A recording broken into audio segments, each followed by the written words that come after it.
Jeff. C'est Geoffroy. Alors de quoi tu veux nous parler aujourd'hui? Alors aujourd'hui on va parler des appuis ouverts, semi-ouverts et en ligne. Trois principaux appuis, on va voir leur intérêt et la façon de les réaliser. Okay. D'abord, mois de mai, pas de vidéo, car entre les matchs par équipe, les trophées du challenge et puis les différents tournois, Geoffroy, tu étais très occupé pour ta performance en finale des 15 ans. Toi aussi pour ta perf en finale des plus de 45 ans. Donc voilà, donc on va maintenant recommencer notre rythme mensuel des vidéos. Alors on va commencer par le premier appui, le plus ancien, le plus connu, c'est ce qu'on appelle l'appui fermé ou l'appui en ligne, avec les deux pieds qui se retrouvent perpendiculaires à l'axe. Alors pensez aussi à ne pas mettre la jambe en barrage, c'est-à-dire que les pieds sont quand même orientés 45 degrés vers l'avant.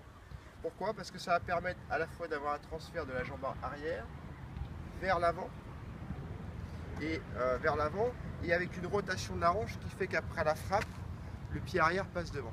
Et c'est ce transfert qui donne le poids à la balle et qui permet un mouvement vers l'avant. C'est souvent l'appui qui est réalisé pour aller faire le monter au filet.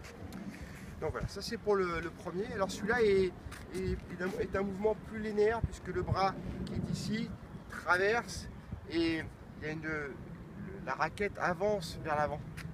C'est un mouvement qui est plus linéaire.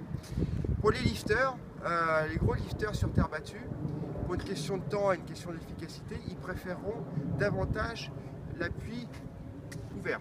L'appui ouvert, c'est l'inverse. Les pieds sont alignés avec les lignes de fond et la puissance viendra de la rotation, la dissociation entre la hanche et le haut. Et cette rotation fait que en appuyant et en tournant le bras, je vais pouvoir générer beaucoup de lift et surtout être prêt pour en fond de cours, être tout de suite prêt pour le coup d'après. Alors que si je suis en ligne et en avançant, je suis obligé de reculer ou de me réaligner, de faire un pas de plus pour revenir. Là, c'est un coup rapide sur la ligne de fond de cours. Je suis en appui extérieur, je suis très loin de ma ligne. Là, en tournant le haut, je vais pouvoir générer la vitesse sur la balle et la rotation qui va la remettre et tout de suite être prêt à revenir. Ça, c'est le deuxième appui. Et le troisième, qui est un peu un appui mixte et qui est utilisé pour générer à la fois de la puissance vers l'avant et de la puissance en rotation, c'est l'appui semi-ouvert, qui est le plus usité par les joueurs quand ils le peuvent, ils ont le temps, dans cette partie du terrain, quand ils sont dans les deux tiers intérieurs et pas un débordement. L'appui semi-ouvert, c'est donc j'ai mes pieds qui sont à 45 degrés, toujours orientés vers l'avant.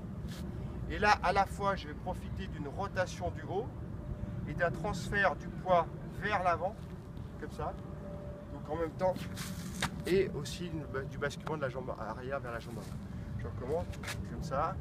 Je suis là, appui arrière, appui avant la frappe. Et là, rotation aussi de la raquette du haut avec l'avancée. Donc ça, c'est l'appui qui est le plus usité aujourd'hui. Parce que c'est à la fois le compromis entre la puissance et le replacement. Voilà Geoffroy pour ces trois techniques. Ok, merci Jeff. On fait une petite démonstration? Allez.